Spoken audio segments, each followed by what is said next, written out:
Hello, friends. Welcome to my Plants World channel. And today we'll break down 5 contraindications of caring for Spathiphyllum. If you don't know this, your plant is probably suffering because of it. It is because you don't know 5 simple rules. Or even if your plant is seemingly fine, using today's rules, we can improve its condition and help it longer and more often to bring it down. I will also tell you about my experience of problems with this plant. How they were solved.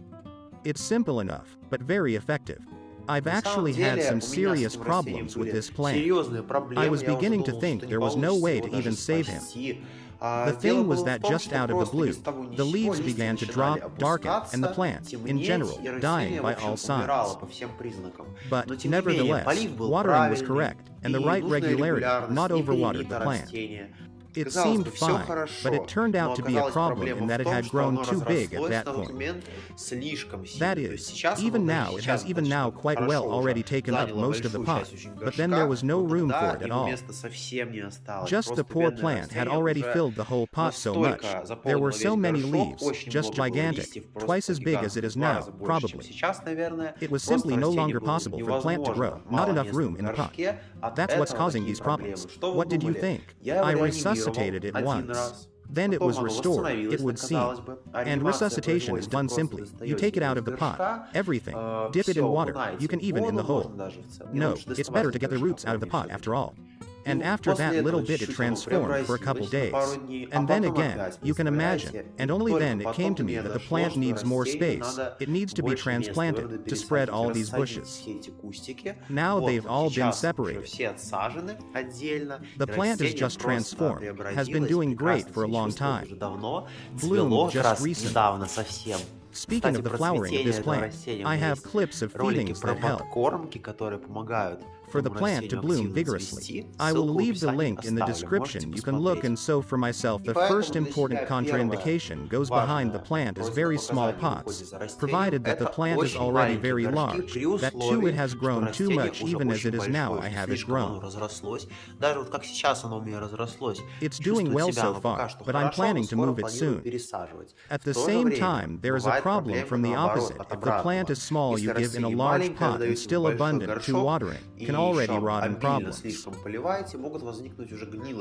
Even though the plant loves water, it is still possible to overwater. This is especially easy to do in a large pot when the plant itself is small, and it simply doesn't have time to absorb the water you give it.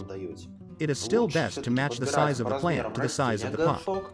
It should not be too small, but not too big either. Also, when selecting a pot, you need to pay attention to drainage holes. Look how big they are. I have it here. A very simple plastic pot like this, the most non-decorative you can be. But it is very effective and the plant feels very good in it. The second important thing to know about this plant is that it is demanding of air. This plant does not like dry air, especially if it is very dry. You may start to have problems. The leaves will start to dry out, the edges of the leaves, starting from the edges of the leaves, then the plant itself will be bad. Therefore, if you have dry air, more closely monitor the moisture content of the soil, so that it does not dry out, but nevertheless a little drying it should. There has to be a balance everywhere, you see. You have to let it dry, but not for long. Be sure to water on time, especially with dry air, and you'll be just. The plant will thank you very much if you spray it. You will be washing the dust off the leaves at the same time. It will breathe better and clean the air in your home more effectively. And this plant is very good at cleaning the air. It's in the top 10 in this one. That quality, and looks much nicer when the leaves are shiny, clean and dust-free. It also absorbs moisture through the leaves, not just the roots.